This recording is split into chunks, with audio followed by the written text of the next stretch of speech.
Hello. Hello. हा, कोण? गुणरत्न सदावर्ते बोलताय का? हो हो, बरोबर सर. मी योगेश खैरे बोलतोय. मी कुठून? महाराष्ट्र नवनिर्माण सेनेचा प्रवक्ता आहे.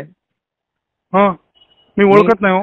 नाही ओळखत, ठीक आहे. हा. तो विषय नाही ओळखण्याचा, हा. ओळखण्याची आवश्यकता सुद्धा नाही.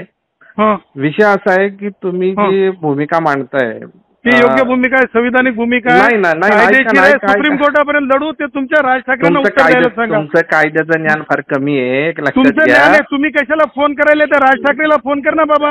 मला तुम्ही फोन काय कशाला एवढे करतो? मोठे ते रिकाम्याला नाही. कर. अरे तो तू काय काय एवढं मोठा आहे का? तो अरे काय तू भारी काय मानणार आहे की काय? तू काय लय ते आहे मोठा की काय? नाही. तू लागलास की काय? राजसाहेबांनी फोन संविधानापेक्षा करायला मोठा तू नाही. काय एवढा मोठा त्याला लागून सांग, गेला का? तू एखाद्या आता टॅक्सीवाल्याला हात लावून अरे दाखव की त्या तू- राज ठाकरेला सांगतो काय अरे असं कायदा तू ते. तू ठेव फोन. तू कोण मोठा ठेव रे. अरे आता तुला व्हायरल कर. भीक माग आता. आता कायद्याचं भीक ज्ञान आहे माग. का तुला? भीक तुला माग युट्यूबवर. भीक माग. ठेव ऐक ना, फोन. ऐक ऐक ठेव रे. ऐक ठेव ऐक रे. नवनवीन घडामोडी पाहण्यासाठी स्टार महाराष्ट्र न्यूजला सबस्क्राईब करा आणि ताज्या बातम्यांचे अपडेट मिळवण्यासाठी बेल आयकॉनला प्रेस करा आणि परिपूर्ण बातमीबरोबर रहा, इतरांपेक्षा एक पाऊल पुढे.